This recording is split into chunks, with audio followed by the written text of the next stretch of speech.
This bottle is for our visitors. Personally, I prefer the sherry.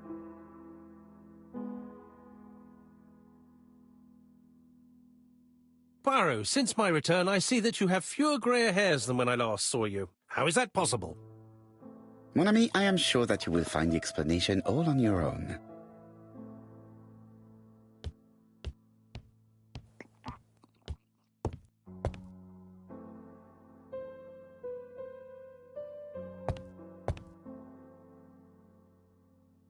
Royal Mathematical and Statistical Society's Bulletin, September the 9th, 1935.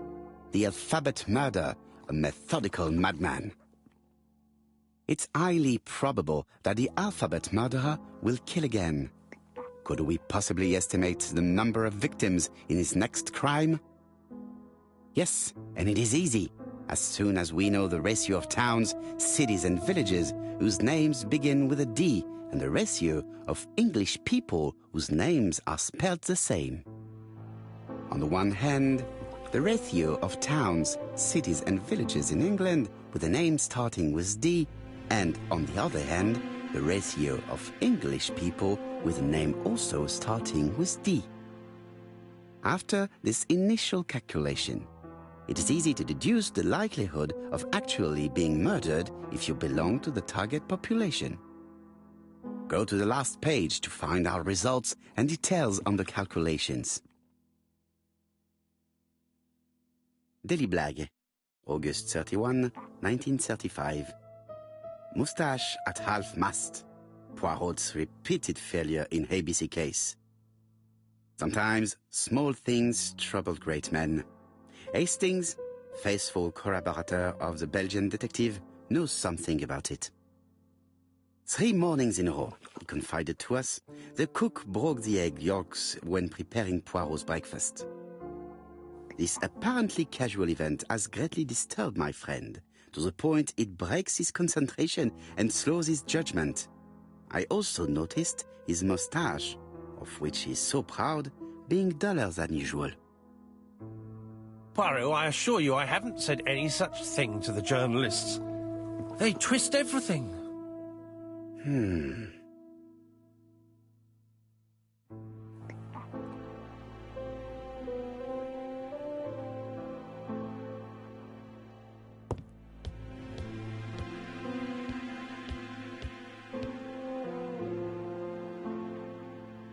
This man is tired.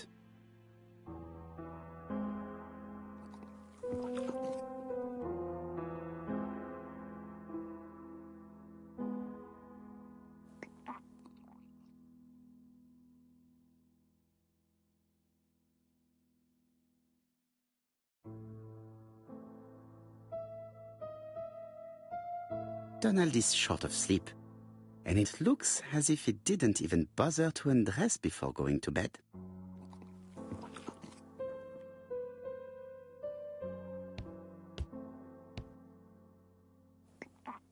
Mr. Poirot, I don't know why I'm here.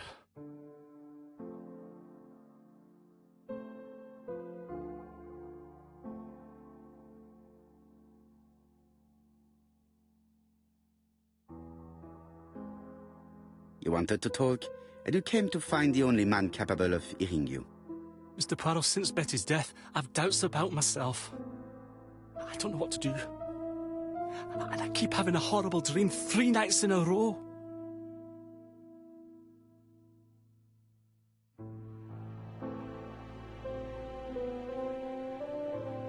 Have a drink, and tell me about this dream.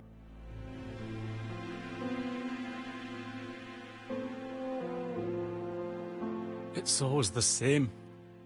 I'm on the beach with Betty. I grab her round the throat, and I squeeze and squeeze until she's dead. Her head falls back, and I see that it's no longer Betty. It's Megan's face. Have you seen Megan Barnard recently? Yes, our grief has brought us together. I never really knew her before. She's really quite a remarkable girl. But I would never tell her about my dream. Why not? Is it her you are attacking in your dream? No, it's Betty. And once Betty is dead, it's Megan's face that appears in its place.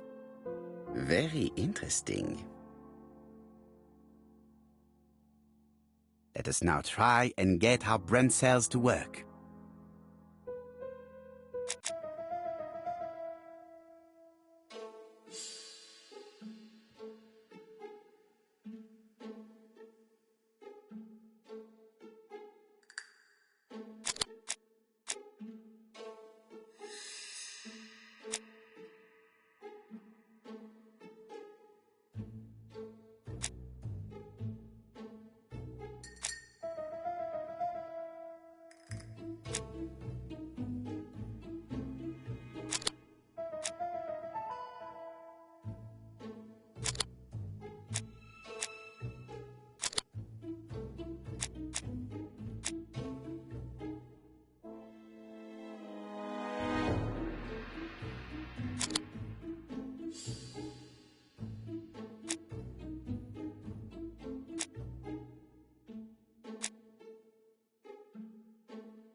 Mr. Fraser, I think that the real meaning of this dream is that you are in love with Megan Barnard.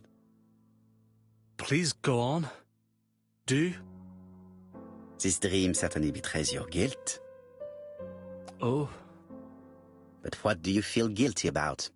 Having killed your fiancé? Possible. Or forgetting her very quickly for her sister? Certainly. And this forgetting is perceived as a second death. So you don't really think I was the one who killed Betty? I do not exclude this theory. I am simply saying that I do not need to know that fact to explain your dream and your guilt. Thank you for being frank, Mr. Poirot. You've helped me a great deal. I'm going back to Bexhill. I'll not take any more of your time up. It is late, Mr. Fraser, and you are tired. I'll sleep on the train. I like trains. It's easy to sleep rocked by the sound of the wheels. Poor boy, he seems completely lost. Well, women seem to like him. I think Megan will take care of him. Oh, I remember. Did you order the product I needed? Yes, we'll be receiving it tomorrow. Bien, it is late, and I asked Miss Gray to come tomorrow morning. I have a few questions I wish to ask her.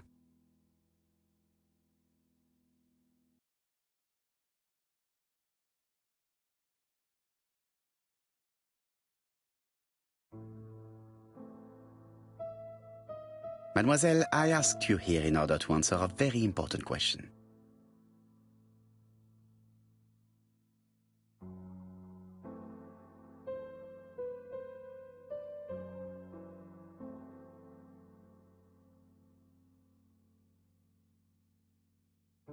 Am I right in thinking you said that you did not speak to anyone on the day Sir Carmichael was murdered?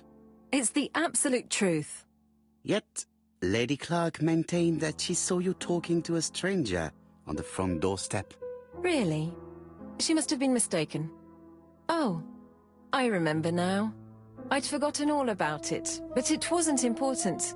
It was just a salesman. One of those traders who sell stockings from door to door. Can you describe him to me?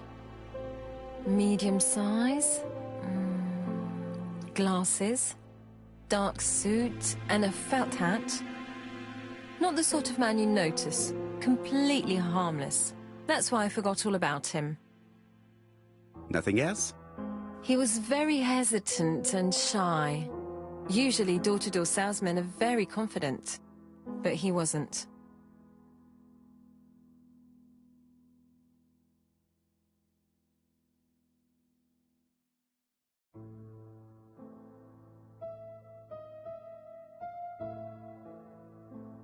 You did not leave Churstone willingly, I believe. I don't wish to lie. Lady Clark did not appreciate my presence. And Franklin could not go against the wishes of a sick lady. He is a good man, and he worries a great deal about his sister-in-law. I noticed that you left some personal belongings behind at Churston.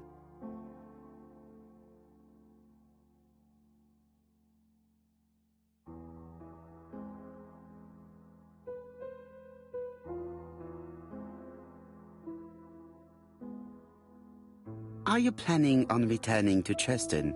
Who knows what the future holds? Bien. I must ask you one last question. Please reply frankly with either yes or no. If Lady Clark had died, would you have agreed to marry Sir Carmichael if he'd asked you? How dare you ask such a question? Sir Carmichael treated me just like his daughter. And all that I ever felt him was affection and gratitude, nothing else. Thank you, mademoiselle. I will not keep you any longer.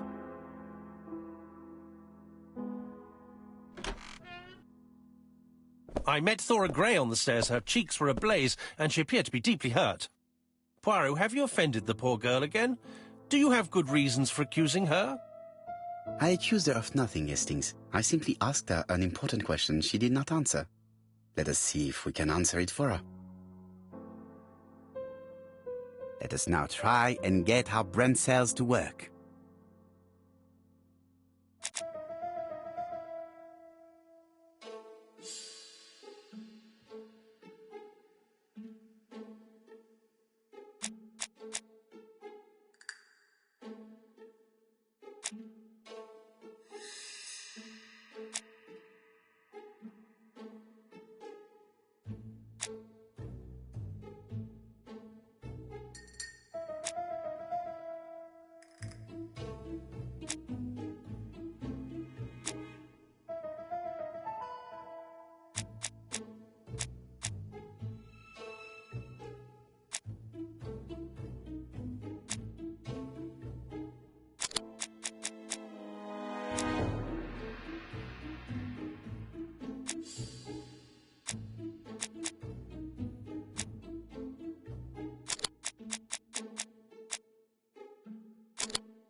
You must know how to read between the lines, Hastings. When Sir Carmichael refers to paternal affection, he's lying to himself. Read this engraving on the brooch. A dark dragon for an angel with glossy hair. These are the words of a lover, not a father. Lady Clark was not wrong. What if Sir Carmichael had fallen in love with his secretary? That doesn't mean that she forced him to do so. True, there are extenuating circumstances. She is a penniless orphan. But she's calculating. Just look how she avoided it when asked if she would have married Clark. I see. You think she seduced Sir Carmichael for her own gain, and that now she is doing the same with his brother. Poirot, your world is a very dark place. Do not get carried away, mon ami. We have another more important matter to settle. Really? Yes, would you believe that Miss Grey taught me something new? Let us now try and get our brain cells to work.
It's perfectly clear, Hastings, perfectly clear.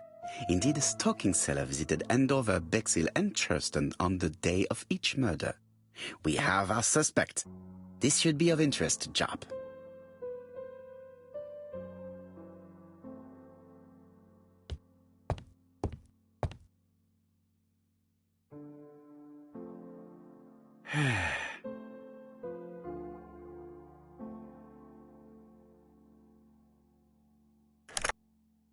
Chief Inspector, we are looking for a stocking salesman. I see you have a suspect. Yes. Contact all the stocking wholesalers who may employ him. Your suspect is a salesman? No, he does not take orders. He sells door to door. Right. The hunt is on.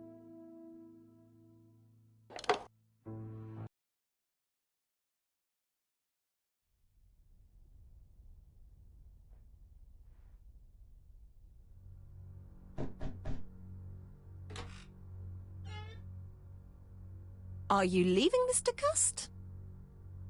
Yes, I'm going to Cheltenham. You shouldn't travel today. You don't look very well. I have to. I have engagements. I must respect them.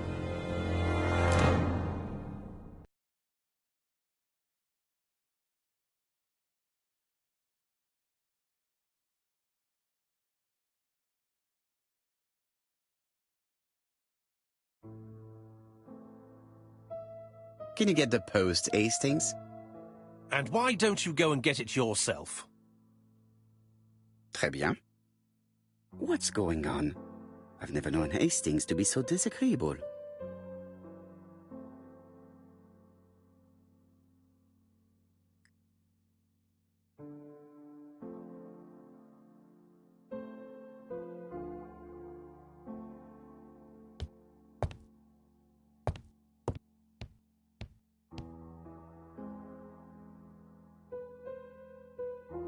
Daily Blag, August 31, 1935. Moustache at half-mast. Poirot's repeated failure in ABC case. Sometimes small things trouble great men. Hastings, faithful collaborator of the Belgian detective, knows something about it. 3 mornings in a row, he confided to us, the cook broke the egg yolks when preparing Poirot's breakfast. This apparently casual event has greatly disturbed my friend, to the point it breaks his concentration and slows his judgment. I also noticed his mustache, of which he is so proud, being duller than usual. Poirot, I assure you I haven't said any such thing to the journalists. They twist everything.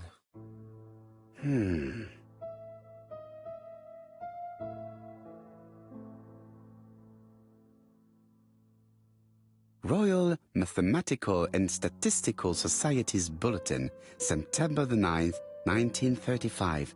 The Alphabet Murder, a methodical madman. It's highly probable that the alphabet murderer will kill again. Could we possibly estimate the number of victims? Yes, and it is easy.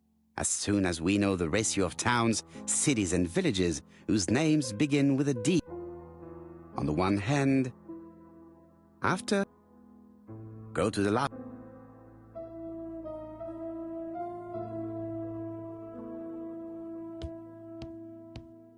Are you collecting the post, Poirot?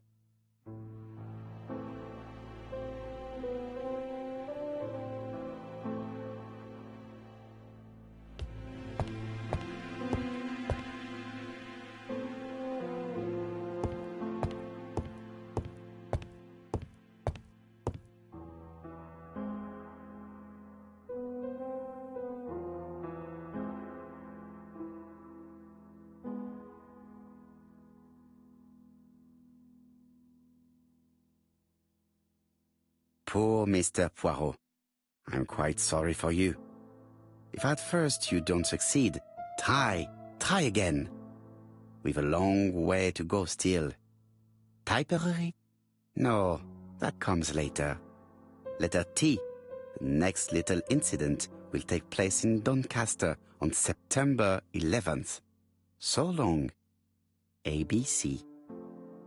I should compare this letter with the one on my desk which I received earlier to see if it does indeed come from the same person.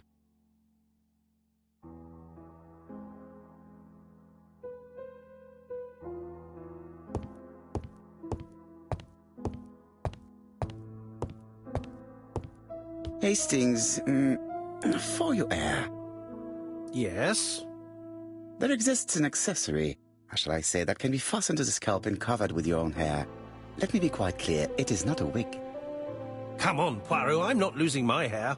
It's just thin slightly.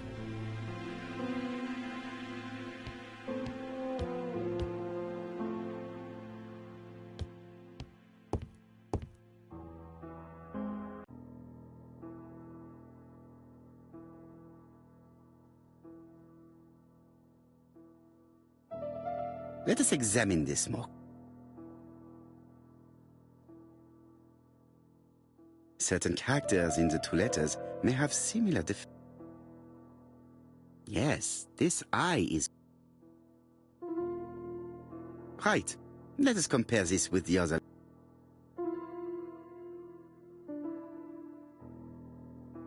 Yes, the I characters in the 2 letters do in... I have to find some...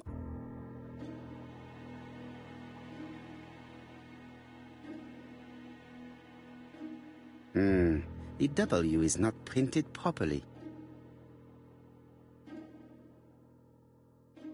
Right. Let us compare this with the other letter.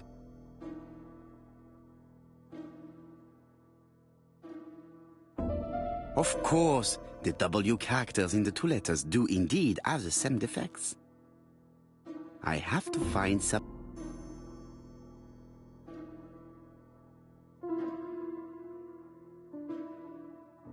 Let us examine the characters in this word. Let us examine the characters in this word. Yes, the A... Right. Let us come.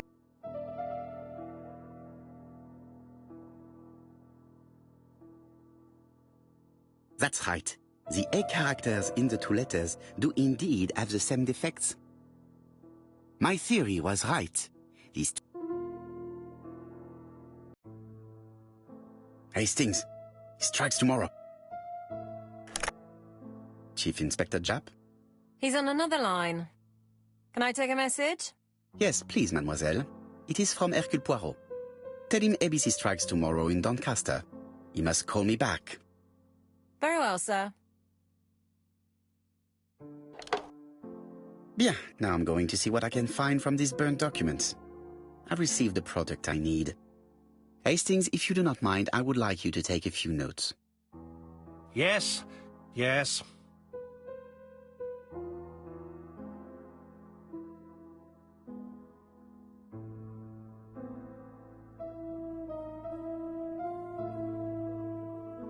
I've finished with this. I do not need...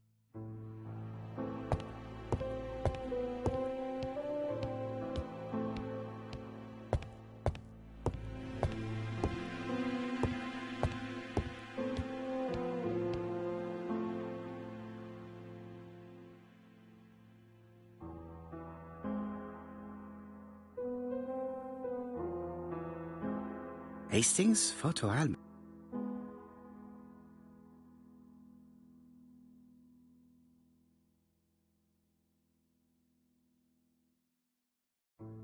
Churston, Devon.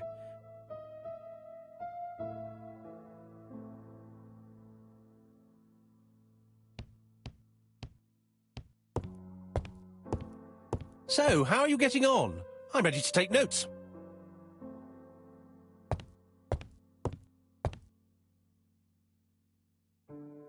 It is not the right time to...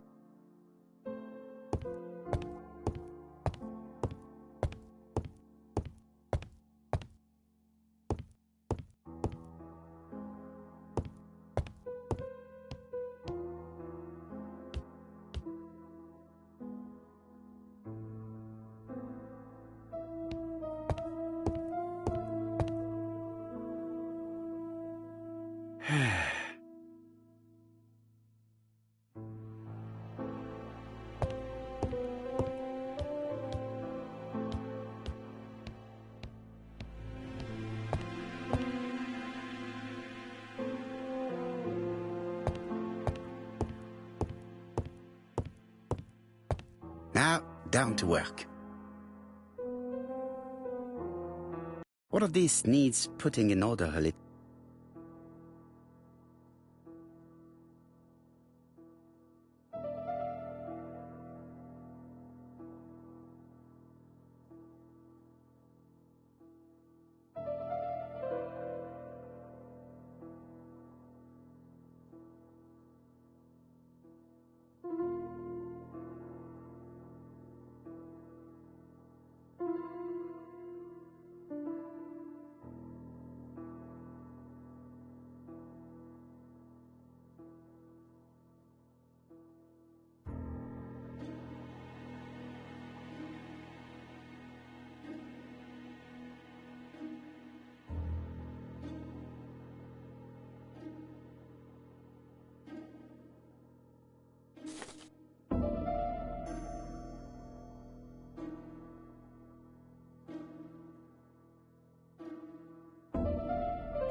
This page is child's play.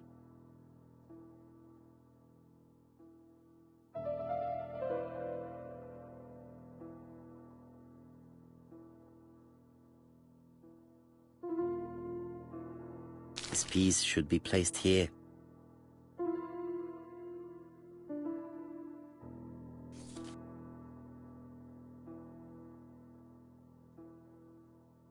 This page is finished. That's done. 3 more to go.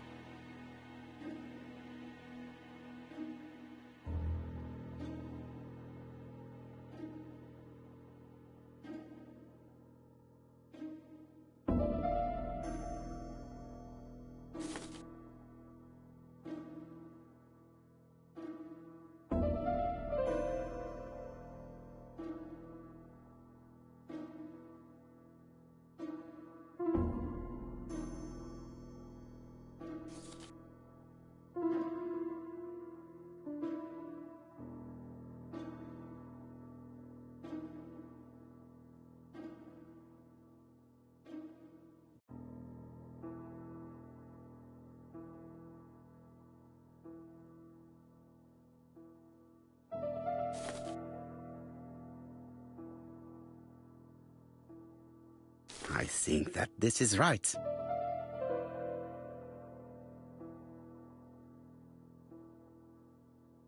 This page is finished. And that's 2 done. It's easier than I thought.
I think that this is right. This page is finished. Only 1 more. Keep going.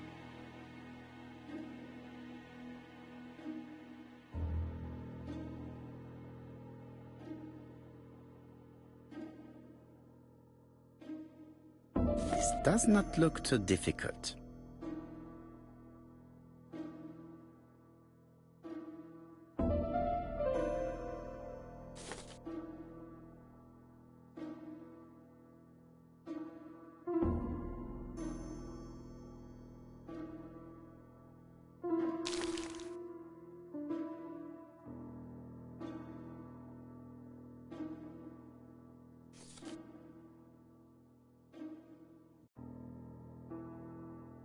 This page is finished. All the pages are reconstructed.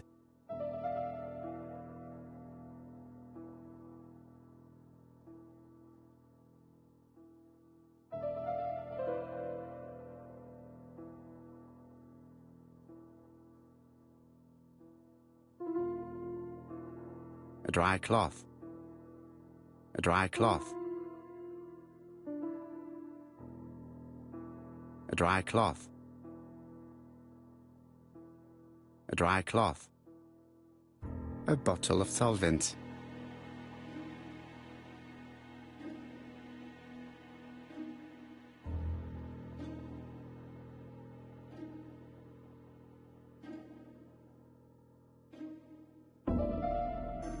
A bottle of solvent.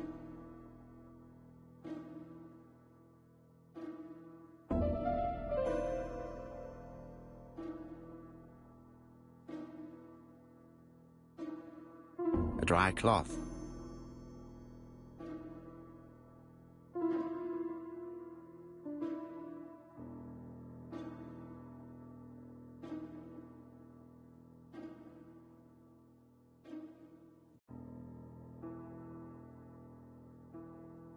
A bottle of solvent.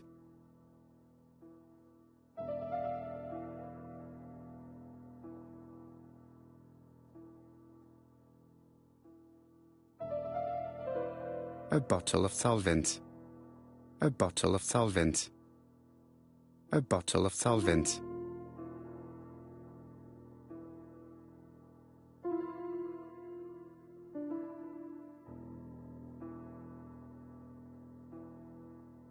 A bottle of solvent.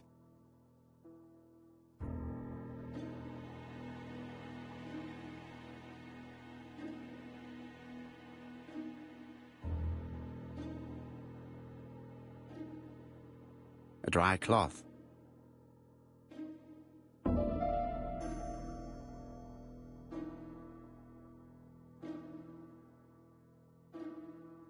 A bottle of solvent.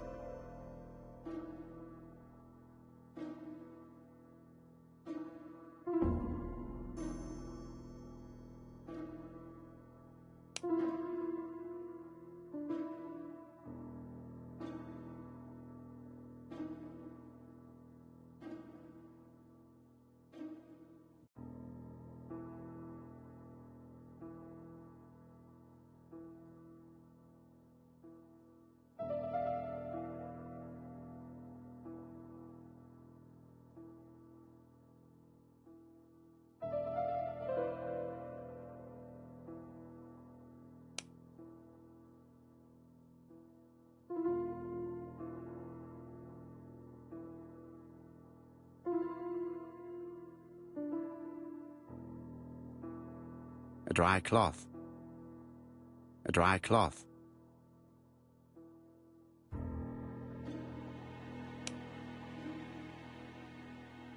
All the pages are reconstructed.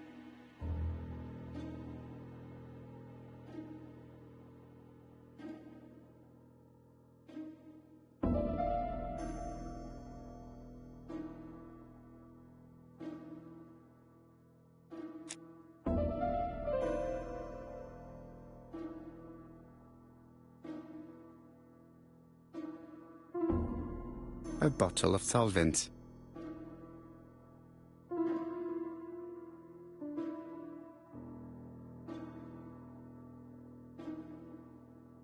A dry cloth.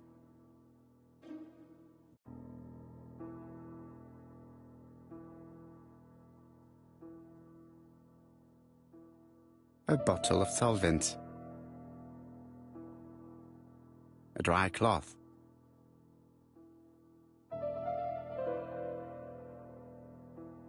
A dry cloth.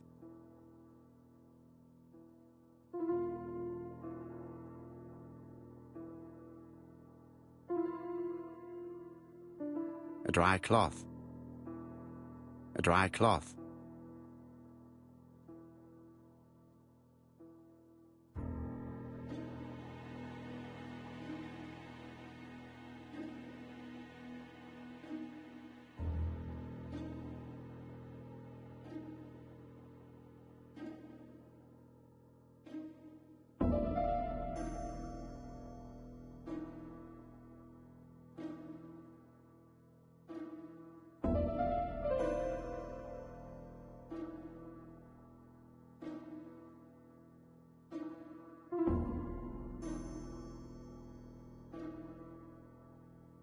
A bottle of solvent.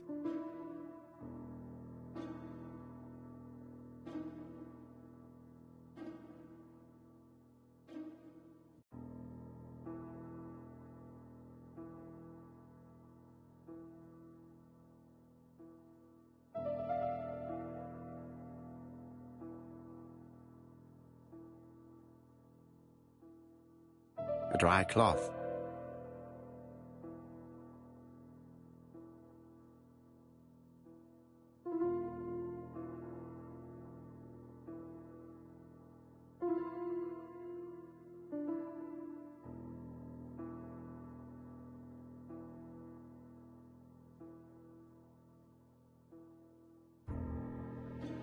A bottle of solvent.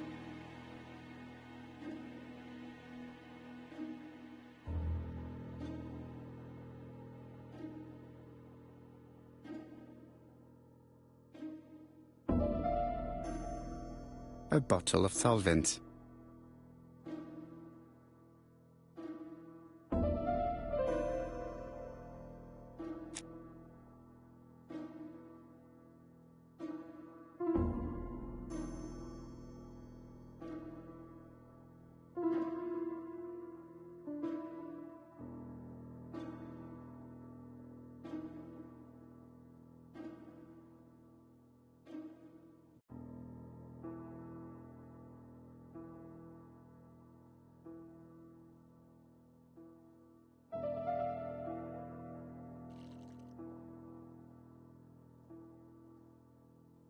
The cloth is now soaked with solvent.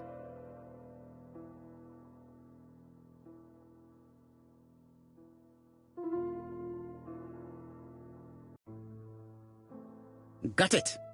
Make a note, Hastings, make a note. Mrs. Alice Asher, shop owner in Andover. Tracheitis, hemoptysis, prescribed laudanum. I got it. Look. Poirot, where on earth did you find these files? On a fire at the bottom of the garden at campsite. All right, but where did the person who burned them find them?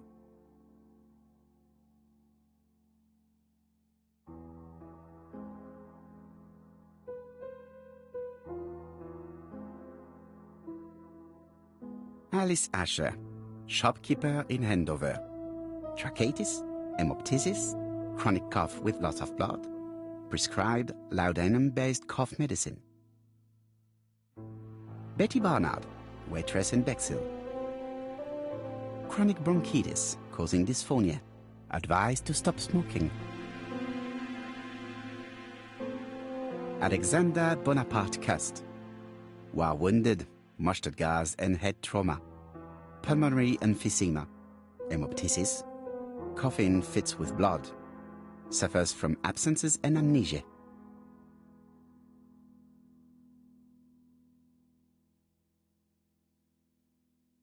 Dick Dudley Dunbar, owner of the Black Swan Hotel in Doncaster. Asthmatic, heart disease, heart condition. Let us now try and get our brain cells to work.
The burned documents are medical records, and without a doubt they come from Clark's archives. First of all, because all the patients have throat conditions. And secondly, their name starts with either A, B, C, or D, and it is precisely the files that match these letters that have been tampered with. But why burn these files? How come the names of the two victims appear on them? And who are the two other patients?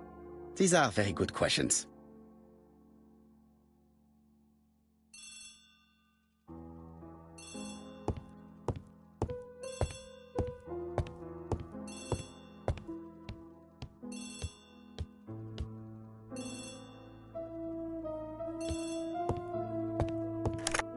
Hello, Poirot?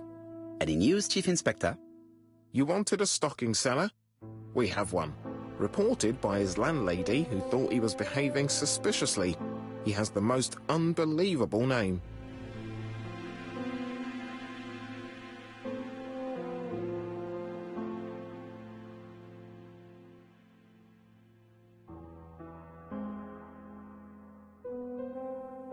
Alexander Bonaparte Cust. Yes, Alexander Bonaparte Cust?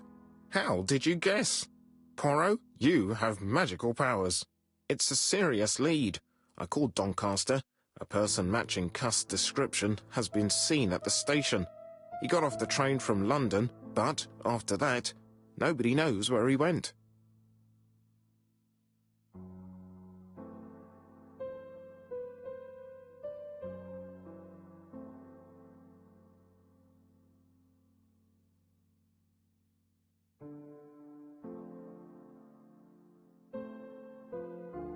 Look for him at the Black Swan Hotel. What? How do you know he's there? Trust me, Chief Inspector. You appear to be very sure of yourself. Very well. I'll call the Black Swan straight away. The owner is going to get a shock when he learns that there's a murderer under his roof.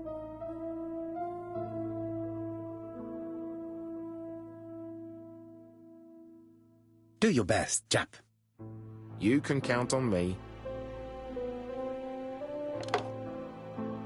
Hastings, everything is at stake. With a little luck, our main suspect will soon be under lock and key.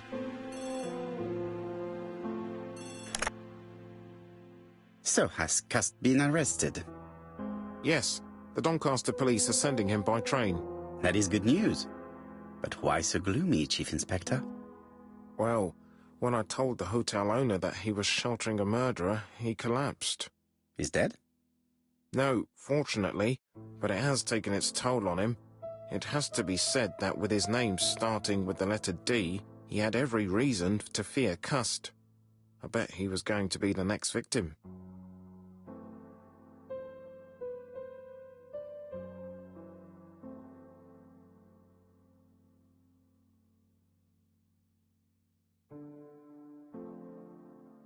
Come now, Chief Inspector. He's at the hospital and the doctors are taking good care of him. You think so? Of course. Do not feel down, Chief Inspector. Let us focus on our investigation. While we're waiting to question Cust, we could search his room in London. Where does he live? The Marbury Guest House? I'll see you there. Yes, but start without me. First of all, I have to sort out a few details for Cust's transfer. I understand. À bientôt. Hastings, we are making good progress. Please go and search the room of our #1 suspect. With pleasure. I did have a dentist appointment, but I'll cancel. The dentist. So that is why you were so nervous and bad-tempered. A visit to the dentist is never an enjoyable prospect. But an unavoidable one. Go to your appointment, Hastings. I will manage on my own.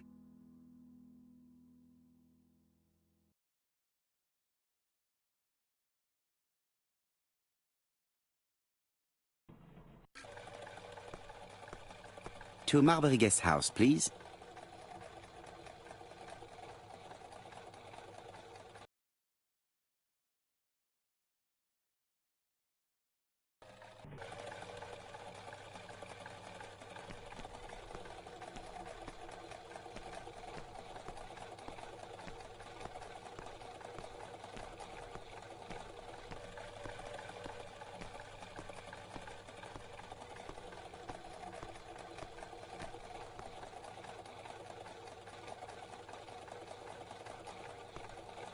Marbury. There is a very pretty village by this name, in Cheshire.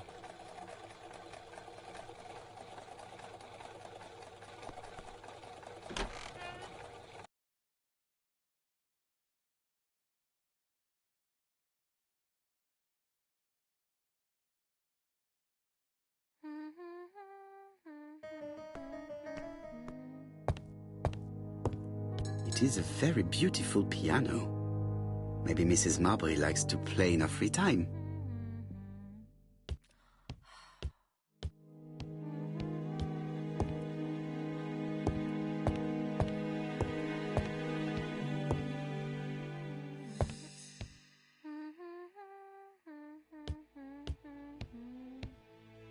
How do you do? You must be Mr. Hercule Poirot.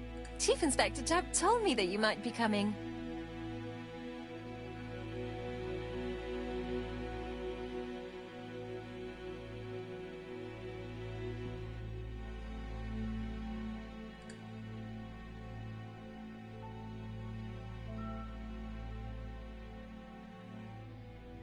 Madame, you may be of valuable help to me. It would be my pleasure to help you. Will there be some journalists there as well? I think you might even be interviewed. You are key witness. I've suspected him for some time, but he appeared so harmless. Oh yes, sometimes he got angry and waved his arms about. But even then, he wasn't frightening.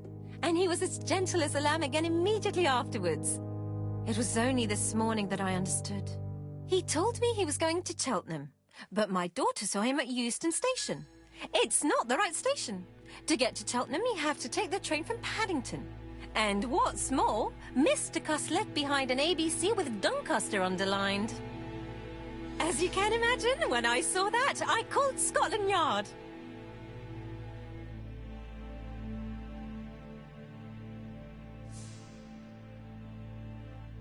Well done. You were right. He did go to Doncaster. So I was right to warn the police.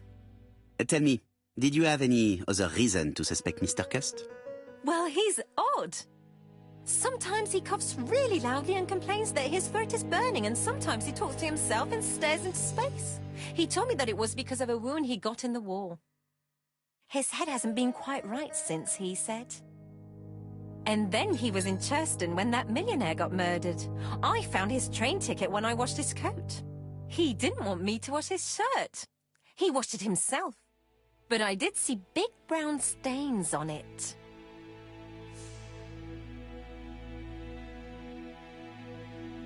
Do you think it was blood? Well, when I saw them, I thought, look, he spilled his wine or his soup all over himself.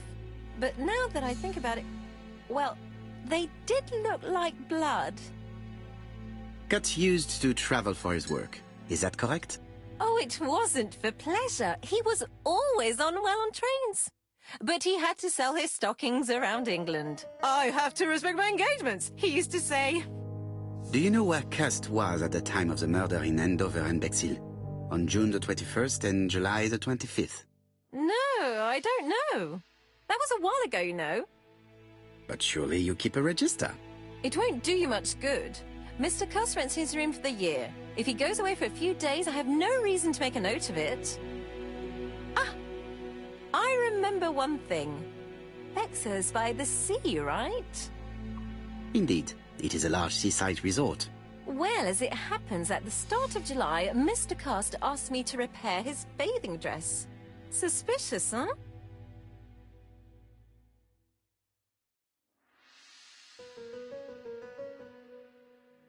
Very interesting.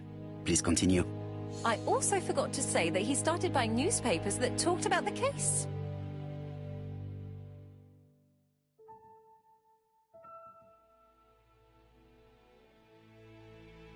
Which newspapers? The evening ones and the daily ones. That will be all for now. I'm going to take a look at his room. Take the key on the counter.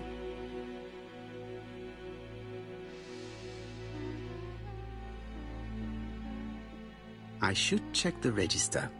Mrs. Marbury may have been hiding something from me.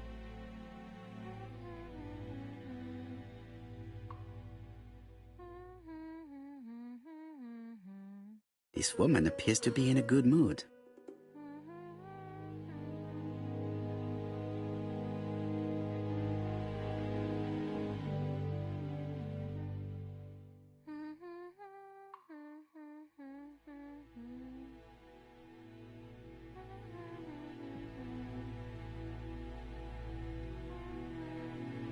I really would like to help, but I think I've said all I have to say.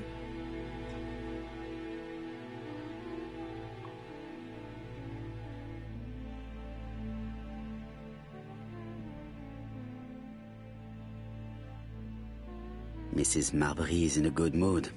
She's working very precisely in producing incredibly thin peel.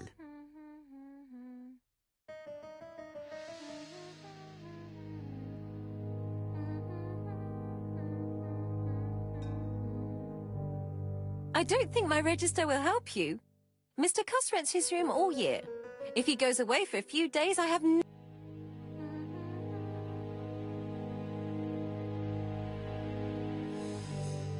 The truth is becoming apparent, and I have something to say to Mrs. Marbury.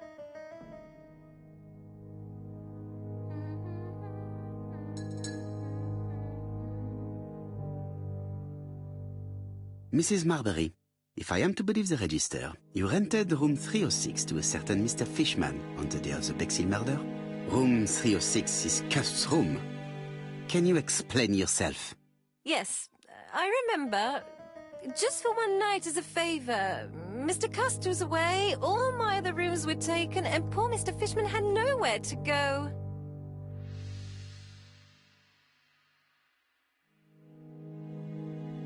It doesn't matter, provided that you remembered to change the sheets. Oh, do you think so?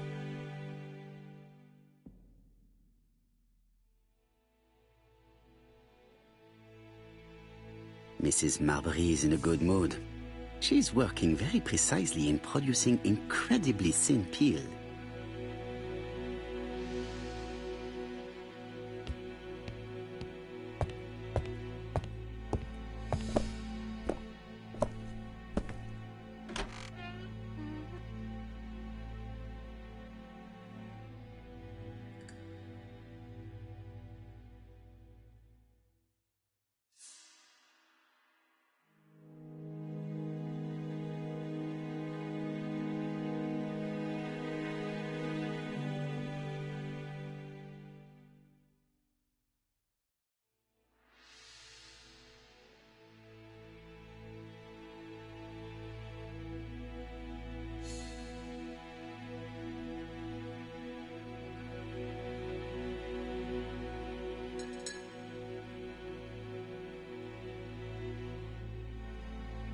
Laudanum Cameron's Chemists.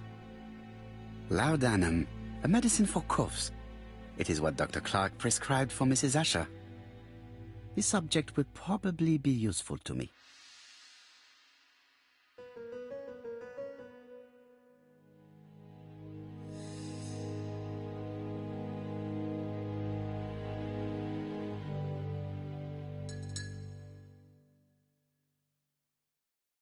Diethyl barbituric acid, Johnson Company. I know this medicine. It is a powerful sedative. This subject would probably be useful to me.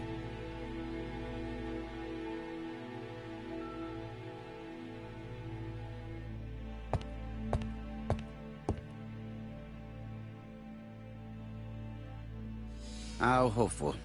This place is a real mess.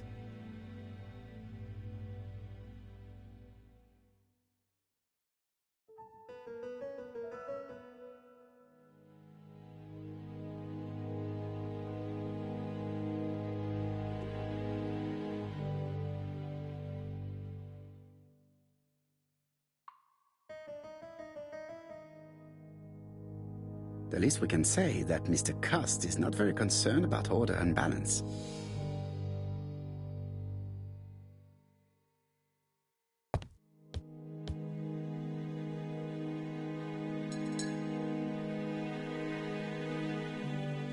John Milligan, Managing Director, Silky Legs, Frederick Street, Leicester. To A.B. Cust, Marbury's Guest House, 1935, May the 21st. Dear Sir, further to our letters dated 5th and 10th of the month, we confirm we are you as door-to-door salesman, according to the conditions stated in our previous letters. We will send you the articles by mail and also a Redfield typewriter you will be using for every business letter. Regarding the schedule of your rounds, please do as following. June 21, Andover. Arrive by train the 20th in the evening and get a room at Station Hotel. Start your turn in the north part of the town. This letter establishes that Cust went to Andover, but the ink has hidden the destinations of his other trips. I know from Mrs. Marbury that he went to Churston. I just have to show that he went to Bexhill, and I will have proved that he was present at all the crime scenes.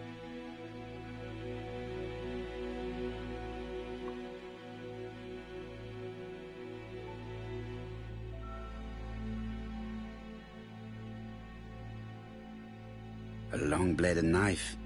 A murderer's weapon. This subject would probably be useful to me.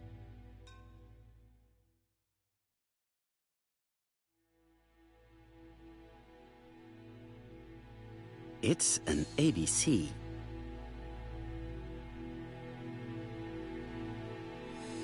I have to get the ribbon. How am I going to do it?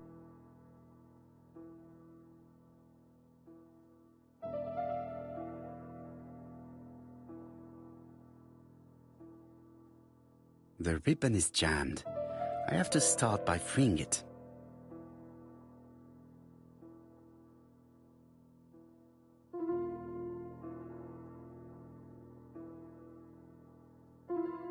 The ribbon is jammed.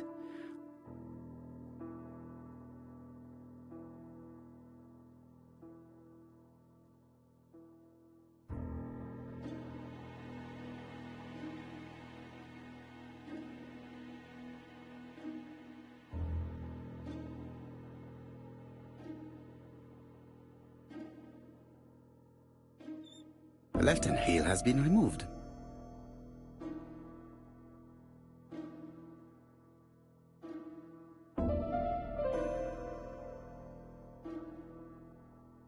The right-hand heel has been removed.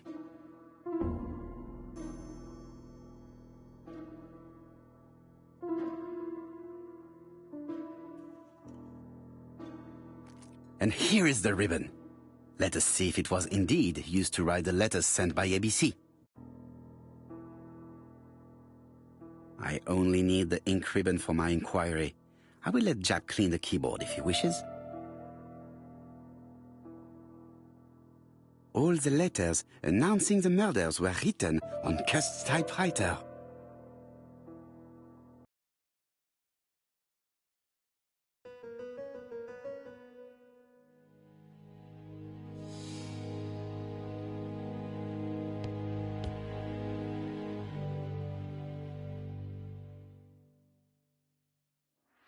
Did Cust drop it when he opened the window? Or was it Mrs. Marbury while she was cleaning? Cust is parsimonious. He keeps his pencils and sharpens them until there is nothing left. It is clear that he did not grow up in luxury.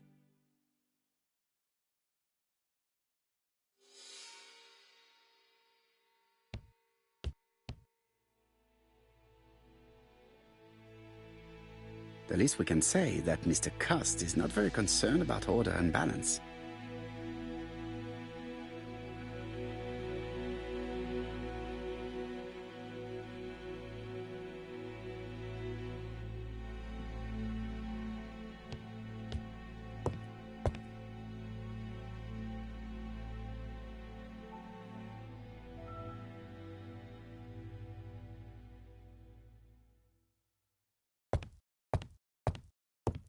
ABC guys, enough to sign about a dozen murders.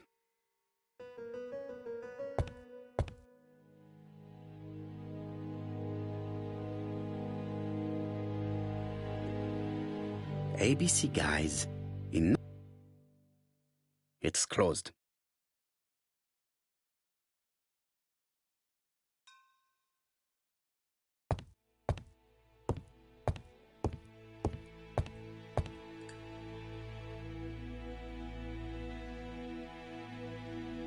Trousers, white shirts.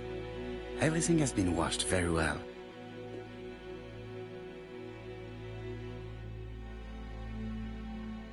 The Bexhill daily paper, dated from the day of the Bexhill murder.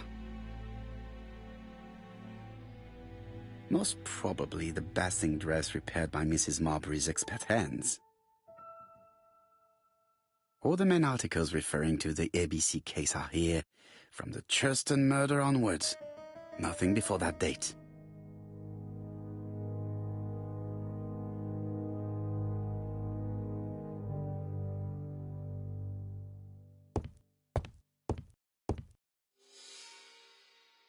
This dark stain. It could be blood, but goodness knows how long it has been there.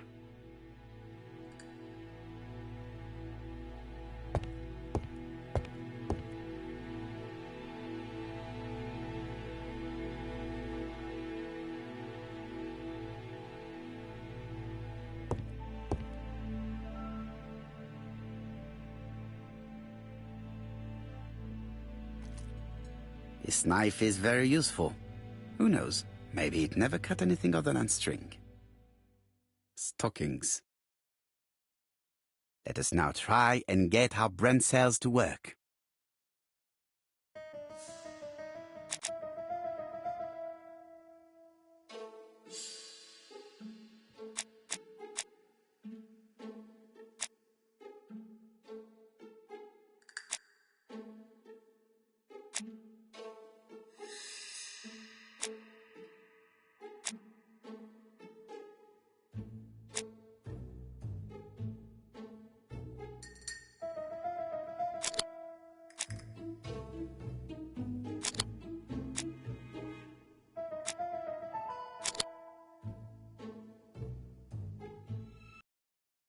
The register shows that Cust did not sleep at the guest house on the day of the murder.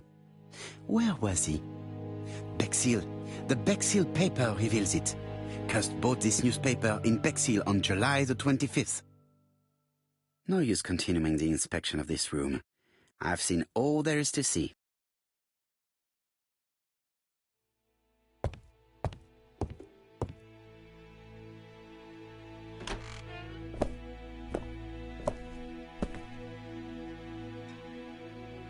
Goodbye, Mrs. Marbury. Thank you for your help. Bye. Ah, Chief Inspector. I was about to leave. Good evening, Chief Inspector. Welcome. Please excuse me, I must go to the kitchen. I'll leave the key of Mr. Cust on the counter. I'm sorry I'm late. I've spent ages with the Doncaster police. And you? I have established one fact. On 3 occasions, Cust was at the scene on the day of the crimes.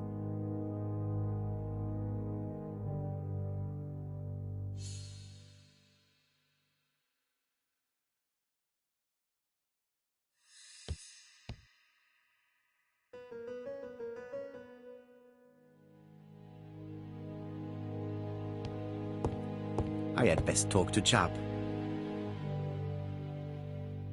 I've listened closely to what you have to say, Poirot. For me, there's no doubt Cust is guilty. Do you have any element that might prove the contrary? That is what we're going to look for. Let us now try and get our brain cells to work.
The evidence against Cust is overwhelming. His presence at the scenes, the knife, the blood-stained shirt, the ABCs in a box. C'est vrai. However, the blood Mrs. Marbury saw on Cust's shirt may have been his own. According to his medical records, he suffers from hemoptysis. The murderer cut Sir Carmichael's throat from behind, and the blood spurted outwards. You would expect the murderer's shirt to be stained on the sleeves, not on the buttonholes, yet we see quite the opposite. You would expect the murderer to keep the newspaper articles about his crimes. But Cust's collection starts in Cheston, as if it discovered the case rather late. I agree it's troubling, but it doesn't change my mind. There's small details that we should be able to clear up by questioning Cust. When can we talk to him? Doncaster is sending him to us on the first train. Are they questioning him already? He says he can't remember a thing. It's plausible. Doctors say he suffers from absences and amnesia. Mrs. Marbury has confirmed this. He may have done the murders in an altered state. A familiar situation. It's not enough to clear his name. Dr. Thompson insisted that even if you don't know what you're doing, you never commit a murder without wanting to. Très intéressant. I shall remember that. Right. I'll go and examine the suspect's room. Chief Inspector, I took the liberty of removing a few clues to examinatum. All right, we'll discuss them tomorrow. In the meantime, I'm going to see if you've missed something.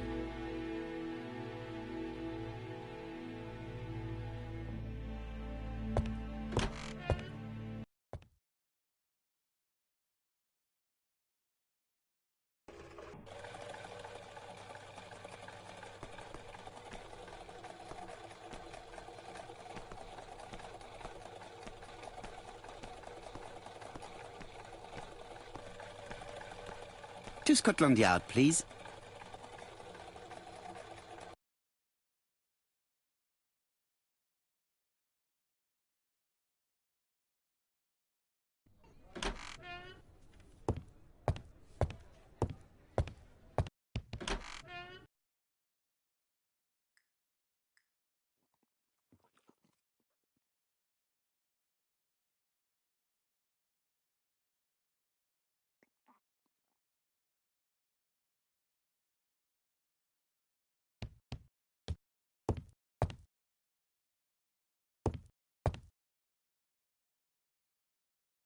This man is not in good shape.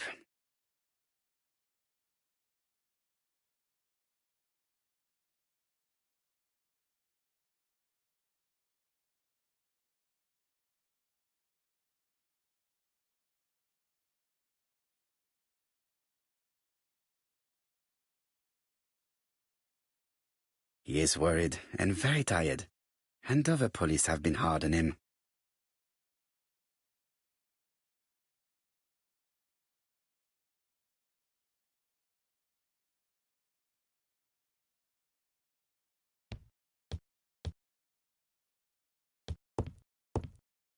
I am not going to leave before. He is worried.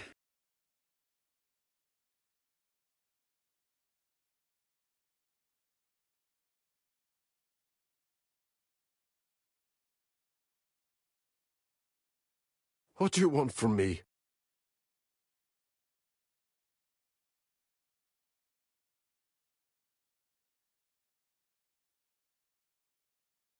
Good day, Mr. Cust. I am Hercule Poirot. Ah, you're the detective.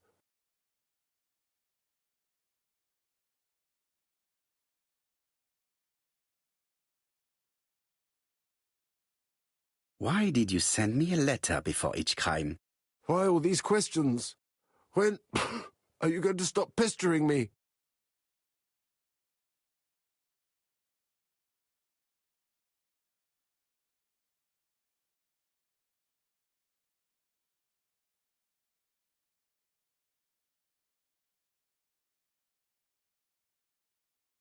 Maybe you forgot that you wrote these letters. Yes, it's true. Sometimes I forget. Maybe I did type them.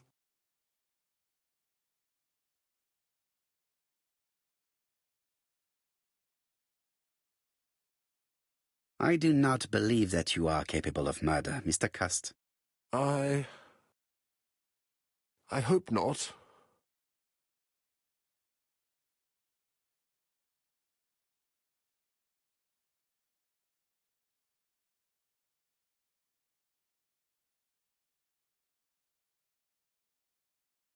You suffered during the war.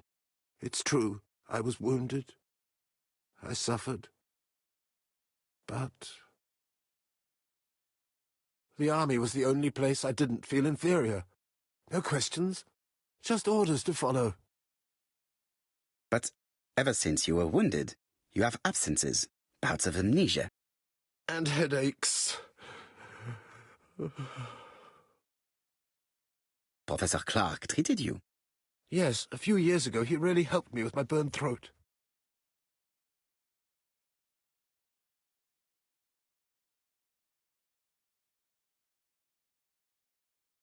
Of course, you never considered killing a doctor who took such good care of you. No, never.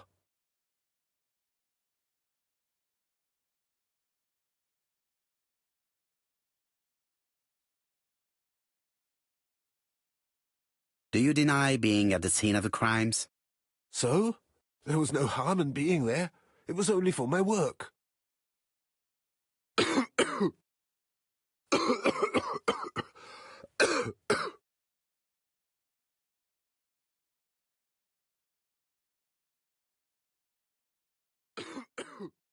He is in no state to reply. Poor man. If only I could help him.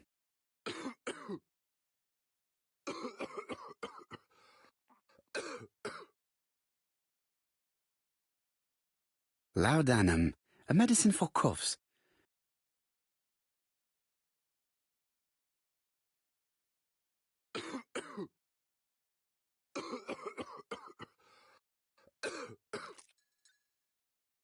Take this. It will help you. Thank you.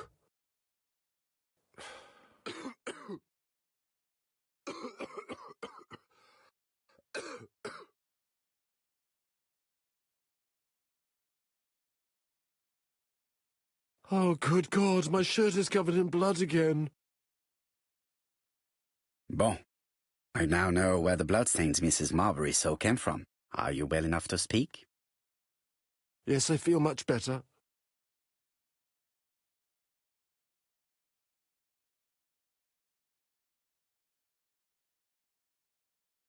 Do you deny being at the scene of the crimes? So? There was no harm in being there. It was only for my work. You were seen at all the crime scenes. Yes, I was. I travel a lot. But not for pleasure. I am terribly unwell in trains. But I had to respect my engagements. My employer gave me very precise written instructions about the towns I had to visit.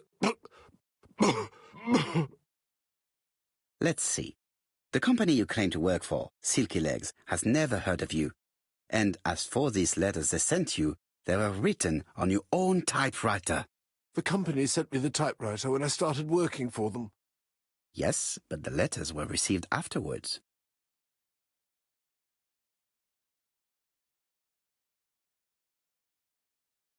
So it would appear that you typed them before sending them to yourself. I don't remember. Good God! I don't know what's happening to me. My head hurts terribly.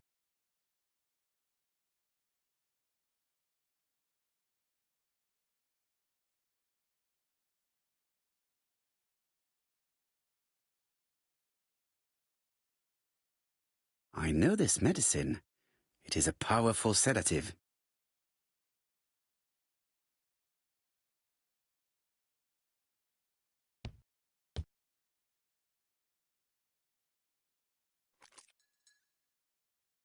Take this. It will help you.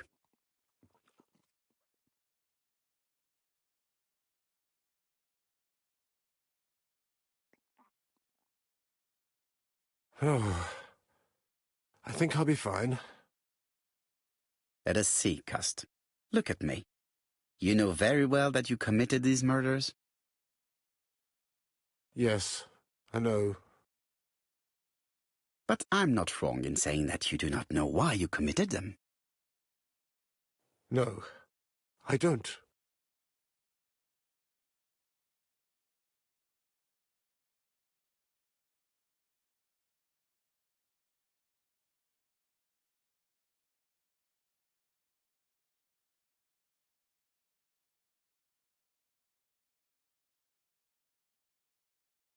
Let us leave Cust alone. He's at the end of his tether.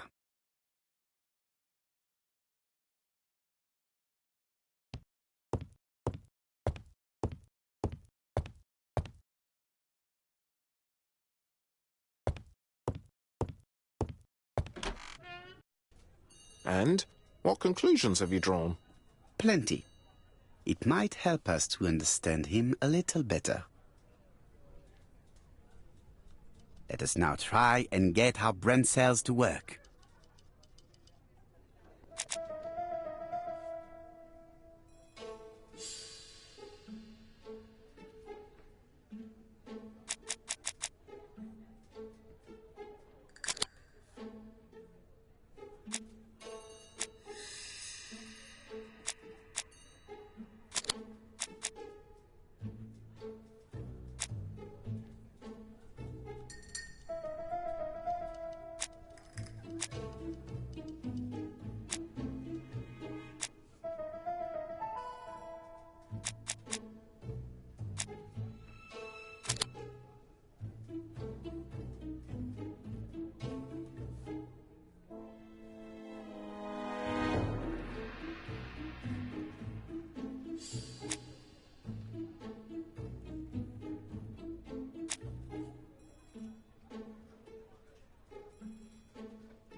I don't see any clearer than before.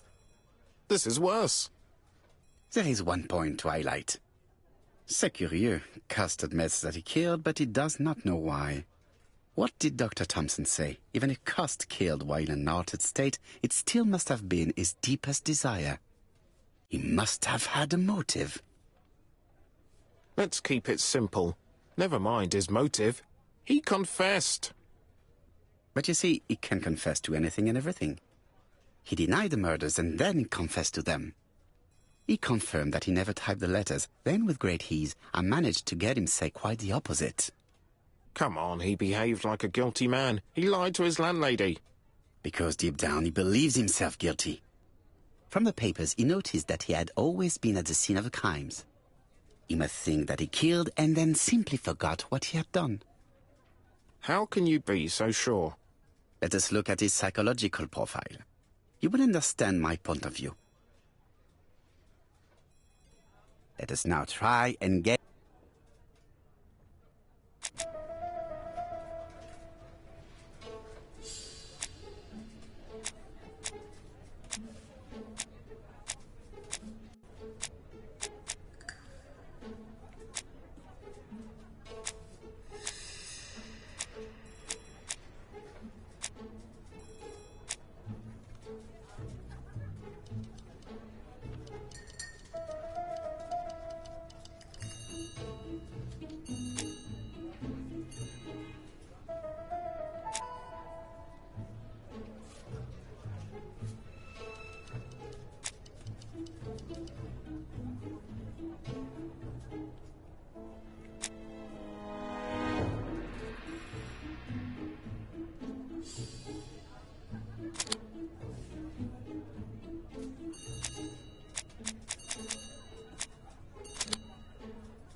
You see?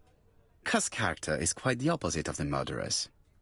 But if he's a madman, can we really talk about his character? You know very well that our murderer does not behave like a psychopath.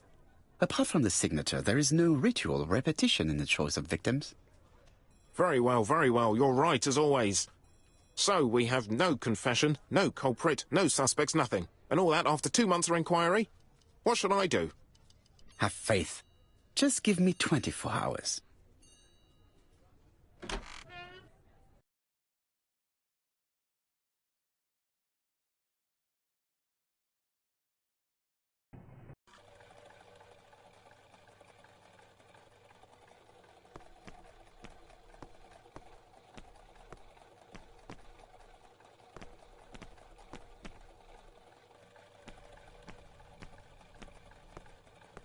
To White Haven, please.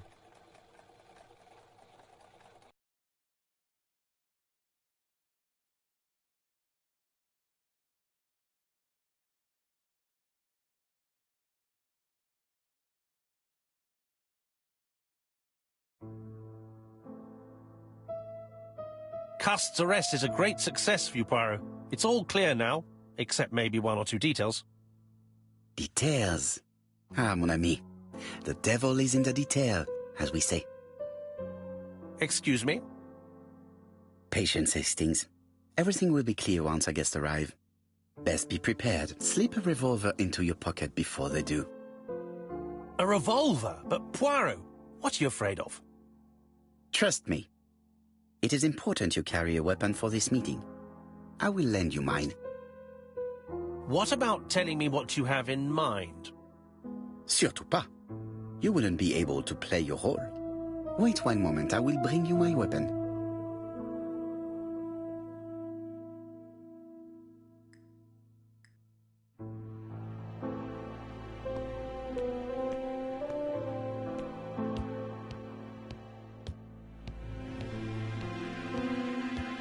What about telling me what you have in mind? Surtout pas.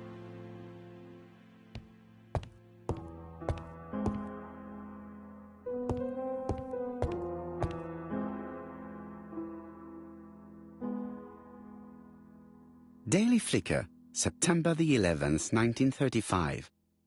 ABC Affair, Terminus Doncaster, Japp and Poirot arrest the killer. A.B. Cost is the name of the alphabet murderer. The police have arrested him in a hotel in Doncaster. He was preparing to kill his fourth victim, Mr. Dick Dudley Dunbar, the establishment's manager. Mr. Dunbar owes his life to the miraculous intervention of Inspector Japp of Scotland Yard and Detective Hercule Poirot.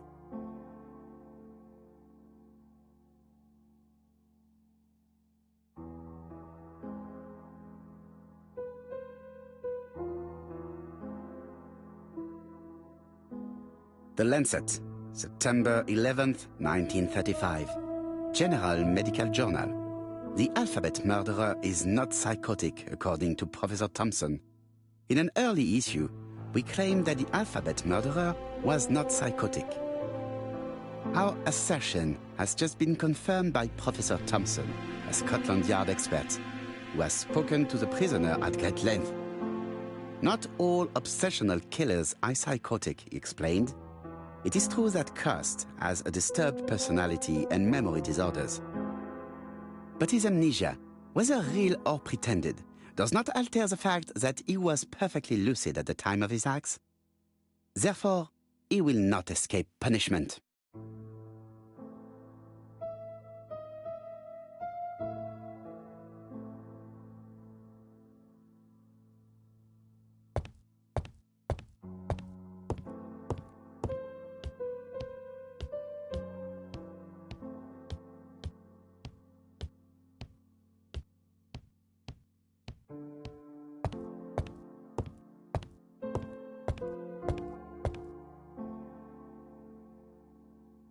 The white ammunition are blank cartridges. The others are real bullets. The revolver is loaded with real bullets. I still have time to choose blanks.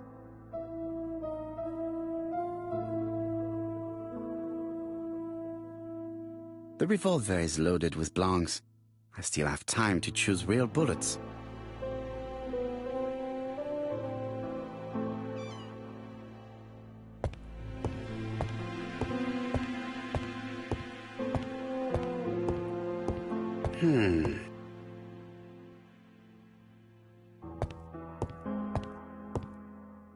What about telling me what you have in mind? Surtout pas. You wouldn't be able to play your role. Wait one moment, I will bring you my weapon. What about... Surtout pas.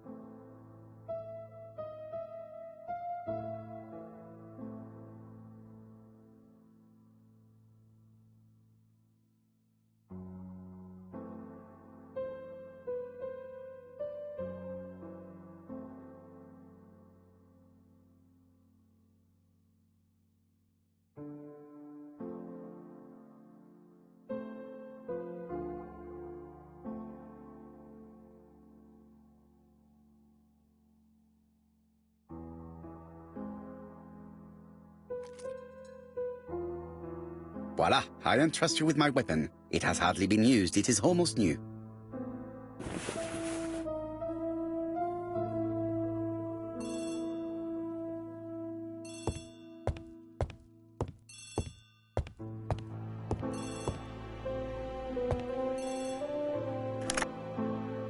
Chief Inspector, is that you?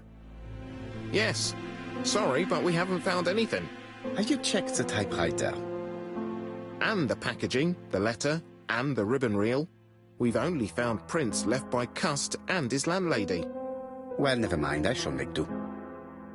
So, are you still going to hold your meeting? Of course, Chief Inspector. I can hear my guest coming up the stairs. Why have you brought us here, Mr. Poirot? Since Cust's arrest, I thought it was all done and dusted. Miss Gray formally identified him, as well as Miss Barnard.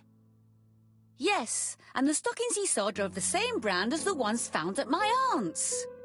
This is all true. However, a case is not closed if some questions remain open. And one question is, why did the murderer send me his letters? Why did he challenge me, Hercule Poirot? Perhaps he wanted to play with you, to taunt you. Xenophobia?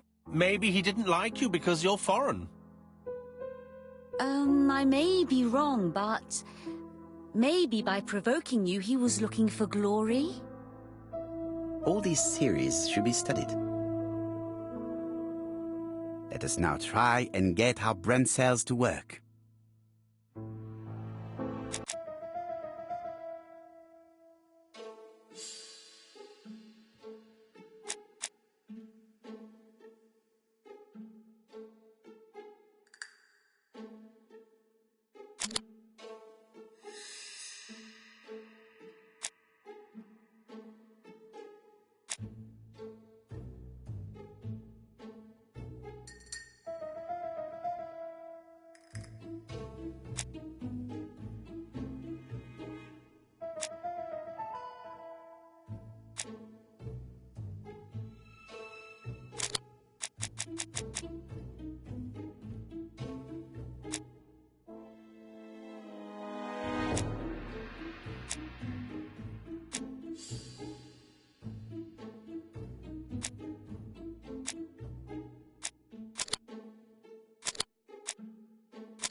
Is everything clear now?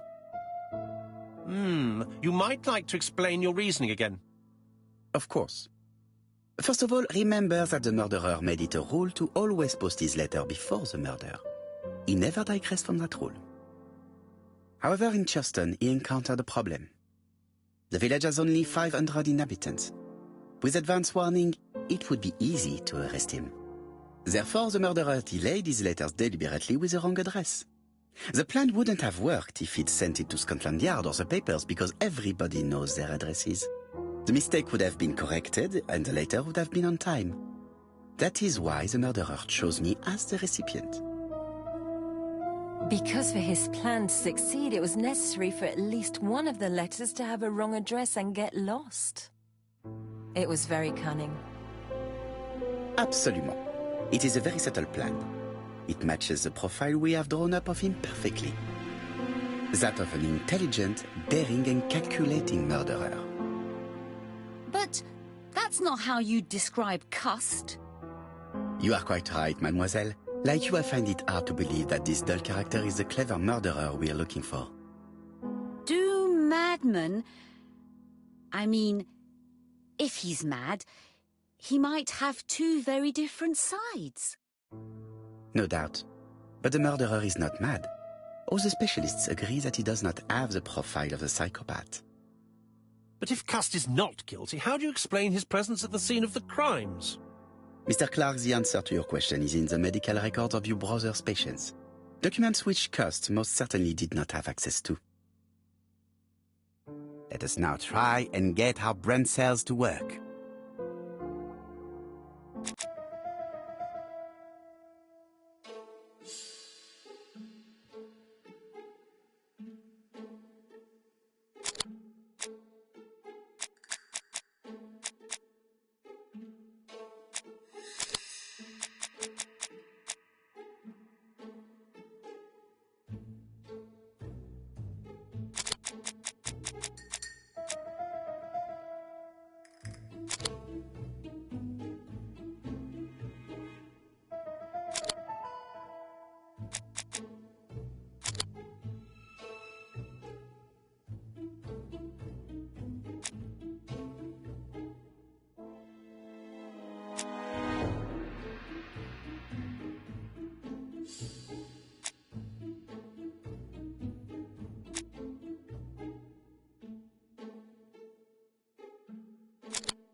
Dr. Clark's patient's records provided a very useful list of potential victims, sorted by alphabetical order.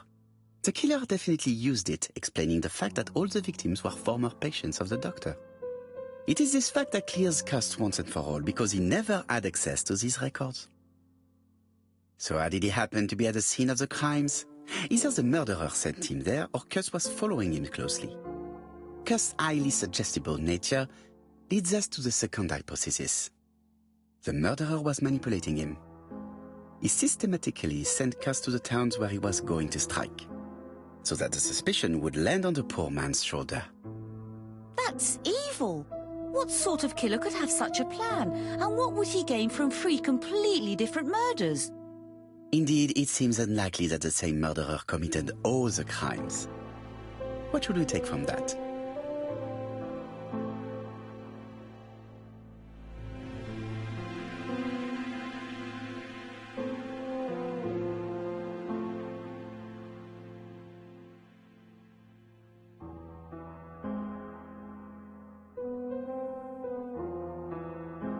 Just one murder was of benefit to the murderer. The others were just diversions. On reflection, there is only one conclusion. The murderer killed once out of interest and twice to divert our attention. This reasoning points at 2 potential culprits. Franklin Clark. Donald Fraser? Yes, mademoiselle. That's good thinking. Mr. Fraser may have killed Betty out of jealousy. Mr. Clark may have killed his brother in order to inherit his large fortune. Both have a motive. But Donald did not have access to Dr. Clark's records. Please allow me to disagree with you, mademoiselle.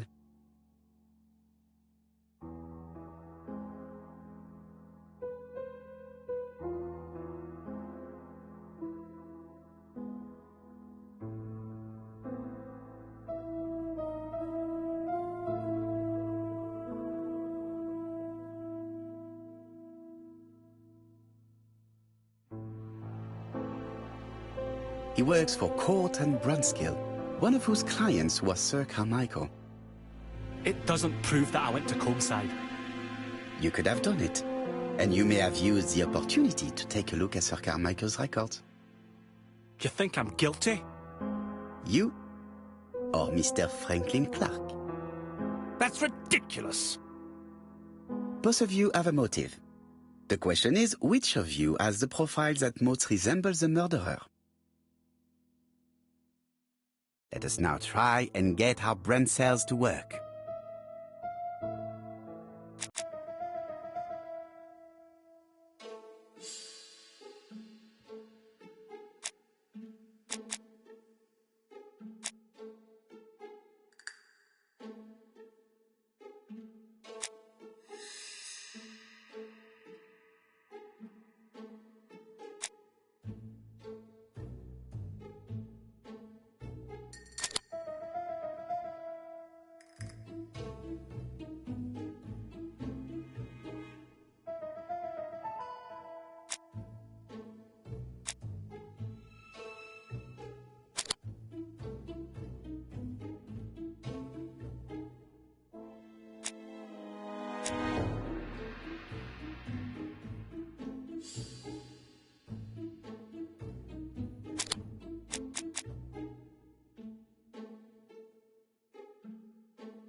Ladies and gentlemen, Donald may share many character traits with the murderer, but he does not have his cold indifference. He has a temper.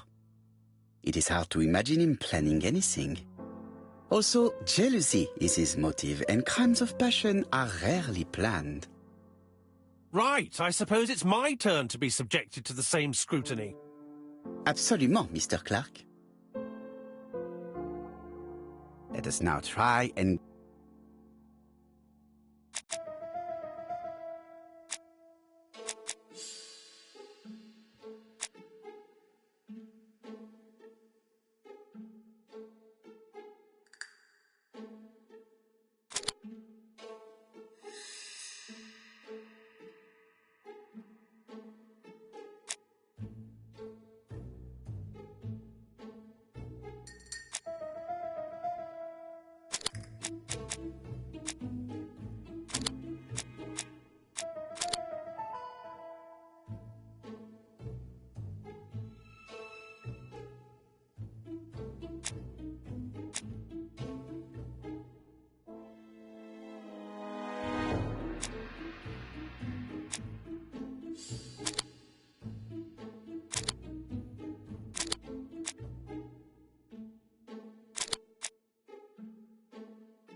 As you have all seen, there is a disturbing similarity between Mr. Clark's profile and that of the killer. In actual fact, it is exactly the same. Mr. Poirot, your psychological studies are interesting, but your conclusions do not add up. Why would I have wished my brother's death? The inheritance is lawfully mine. I just have to wait. No, you had to act quickly.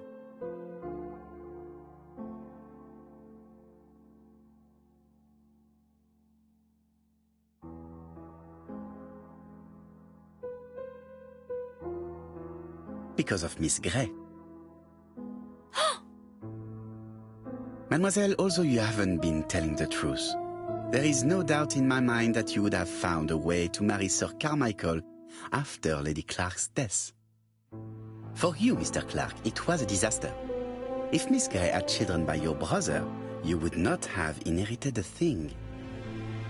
You realized the danger after reading several letters from Comside, especially one in which your brother opened his heart to you. So you hurried home from China, and you took action. In truth, Cust was no more than a puppet manipulated by the real culprit. You, Mr. Clark. Such an imagination, Mr. Poirot. In fact, nobody manipulated Cust. The famous instructions he received by post. He wrote them on the typewriter. We know that for sure. Oh, no. You know perfectly well. That is not true. Eh bien, voilà. Light has now been shed on the ABC murders. Your theories are ingenious, but you haven't any proof. One point to him. For the moment, I have no material proof. Either I admit to it, or I bluff.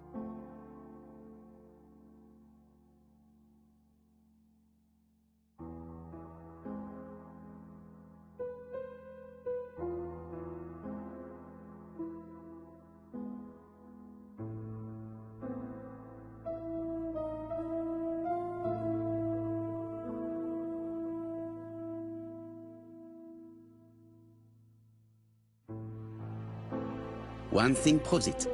A carton of placed cigarettes you stole from Mrs. Asher and found at your home. You have nothing on me. You're bluffing, Mr. Poirot. Come on, Thora, there's nothing for us to do here. Don't touch me. Thora! I understand why you never wanted to lend me your new typewriter, and why you were searching through your brother's things. And the hole you dug on the moors. What did you hide there? The knife you used to kill your brother? All right. Well played. I lose. The game's up.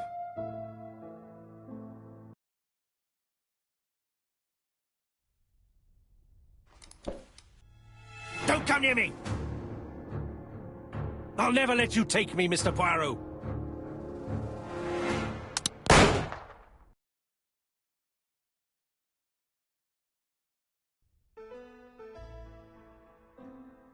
I'm sorry, Mr. Clark, there is no easy death for you. I expected your reaction, so I used blanks. I'm sorry, mademoiselle, but your second chance has been lost. Franklin Clark will never inherit his brother's fortune.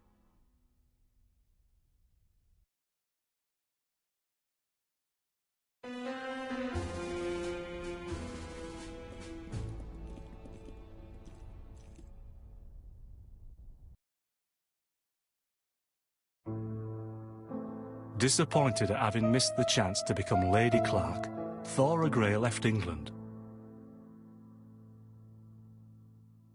Donald Fraser and Megan Barnard married. On Poirot's recommendation, Mary Drower started to work for Lady Clark. The elderly lady's condition suddenly took a turn for the better. And a few months later, to Dr. Logan's great surprise, she was back on her feet again. According to this eminent physician, it appears to be an extremely rare case of spontaneous remission. Lady Clark has enjoyed very good health ever since.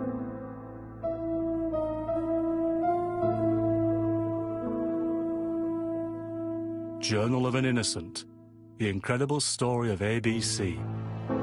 As for A.B. Cust, after being advised by Poirot, he made a great deal of money by selling his story to the press. And as for me, and with business booming, the Black Swan has become the #1 tourist attraction in the whole of Yorkshire, even more popular than York Minster.